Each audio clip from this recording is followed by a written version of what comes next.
Hey guys, LuckyHD here, and oh my gosh, do we have a lot to go over for Tales of Tanorio. We have a ton of new information with the new devlog that was posted, including information about Horde encounters, as well as a ton of other stuff about the game. If you guys do enjoy this video, go down there, like, subscribe, let's get straight into it. Alrighty, so again, we have a ton of stuff to get to in this video today, guys. Obviously, all of this does come from the Tales of Tanorio Discord. Make sure you guys go join. I'll put it up on screen right now. But yeah, we have, again, a lot of stuff to talk about. Hordes, dungeons, the depths, everything, okay? So, let's start out, obviously, with Hordes. With Hordes now being officially announced, let's dive a little into the depth on what this means. When a Horde is generated, a leader is chosen at random, which influences the AI of the other Tanorians. If possible, non-leader Tanorians will choose supporting moves for the leader, but will never cause harm to themselves or other Tanorians, unless forced to. So tactics such as weakening a Tanorian to 1/3 of its HP would change its focus on itself and choose more aggressive moves and self-inflicting moves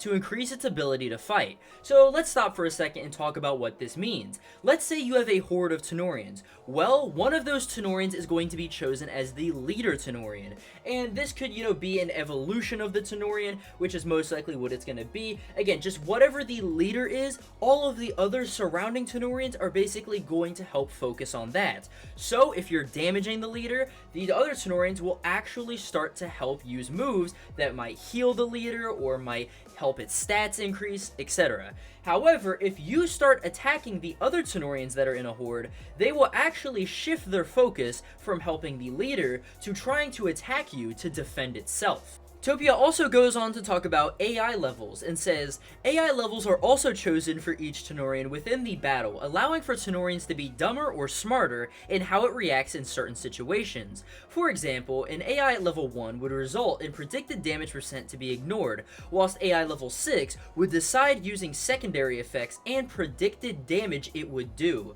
So basically, these Tanorians are going to have a random set of smartness, basically, whenever you encounter it in a horde. So either they'll have a thing of 1 or 2, 3, 4, 5, 6, and that'll determine what types of moves it's going to be using, how it's going to be using those moves, etc. This is systems that we have not seen in really any other Roblox game in general. These are super cool, and I'm super excited for you guys to see. And now you're probably wondering, how will shinies be affected in hordes? Well, Topia goes on to say, I'm still arguing with Topia about the grammatical correctness of this sentence, so I'm just gonna phrase it in a way that makes more sense. One second. When each Tanorian in a horde is generated, the shiny chance changes. Once a Tanorian is generated as a shiny, it'll erase all chain buffs, making all Tanorians that generate from that point the generic 1 in 2,000 chance. Whilst this does reduce the potential to get shinies within a horde battle, it does mean you can increase chains by up to 5 Tanorians per horde. So hordes and chains will actually work side by side. If I have an entire horde of Tanorians, and I'm also doing a chain, all of the, chain odds and all that stuff will apply to all of the Tanorians. However, you will only be able to get one shiny that is of those chain odds, if that kind of makes sense. So yeah, everything can be affected by the shiny chain odds, but only one of the Tanorians in the horde can, and if you do actually get yourself a shiny from the horde, then everything else in that horde still has the chance of being shiny. It's just a 1 in 2,000 chance. This next part isn't really anything too interesting. The main things to actually highlight, though, is that battles can actually go up to 6v6 in the future, obviously. The only ones that are going to be on release, like Topia says here, are 5v1 and 2v2, and obviously that is for battles and all that stuff. So, again, 6v6 battles are technically possible. If we'll do them in the future, that is to be decided. Let me know down in the comments below. Would you guys like to see 6v6 PvP battles? I think that would be pretty cool. Now, a question I'm sure you have is probably, how do hordes actually generate, or how do they work? Well, a horde has a 15 to 20% chance of happening when a battle generates after meeting a certain criteria in the story.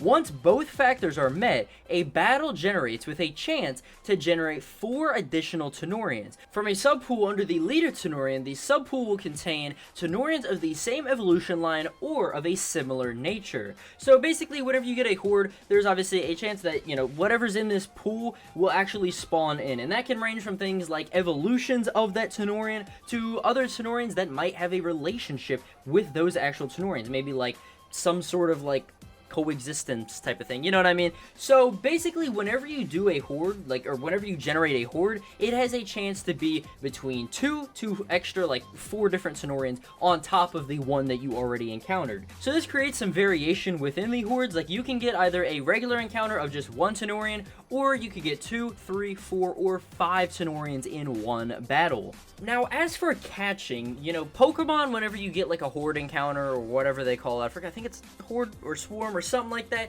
basically you can only capture 1 Pokemon out of that entire thing. However, with Tales of Tanorio hordes, it's going to be a little different. Yes, you can catch any Tenorian on the field at any time and as many as you want, but at a cost. Each capture will skip your turn and open you up to attacks. So that's it for the horde system. Let's go into the dungeon/depths. You haven't heard much of dungeons and even less of depths, but we've decided to merge these 2 distinct features, allowing for more functionality and replayability.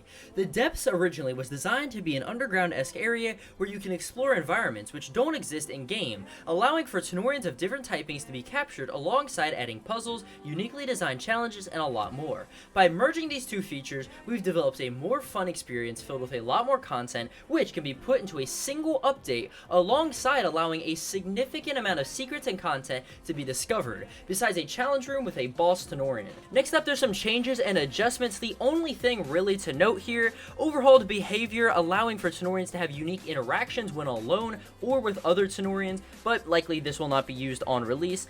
Also, changed how weather works in accordance to evolutions. We also have overhauled battle intro to allow for different environmental transitions. So like, if you're in the grass, there'll be grass that pops up. If you're in a desert, there'll be sand that pops up, stuff like that, right? Next up, we have overhauled area loading to be more optimized and secure against exploiters, which is beautiful. And finally, for those people who were wondering, you know, is Tales of Tanorio going to be coming on Xbox? Well, we are actually adding, at least right now, support for console. Whenever we're actually gonna be pushing a console update in the future is obviously undecided right now, but we do have the support, at least right now, for certain things. There's also data protection. Basically, every 12 hours inside of the game creates a backup save file just in case any, as Topia calls it, whoopsies happen. So again, rest assured that if some magical mystical force like makes Tales of Tanorio go pfft, there'll be a backup. Something very interesting is that trainers will also have AI levels, like I discussed earlier. Like, some trainers will be dumber, smarter, etc.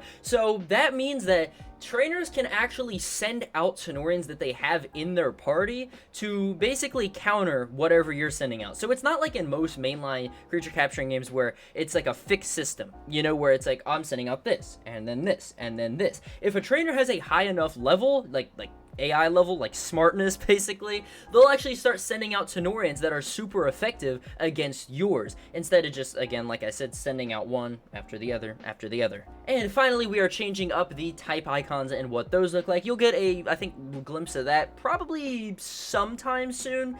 I'll have to talk with B about that. It'll probably be, you know, in the direct. Speaking of direct, you know, you might be wondering, well, you know, when is that direct coming? We are still planning on doing it, obviously, before the game comes out. However, there's a kind of exciting announcement that goes along with the direct that we're going to be putting out soon, so just stay tuned for that, essentially, okay? But yeah, let me know your thoughts about all this stuff down in the comments below. Obviously, we learned a lot today about, you know, AI levels with Tenorians and trainers. Definitely a very, very revolutionary system when it comes to creature capturing games in general. But yeah, let me know your thoughts about this down in the comments below, and I'll see you guys in the next video. Peace.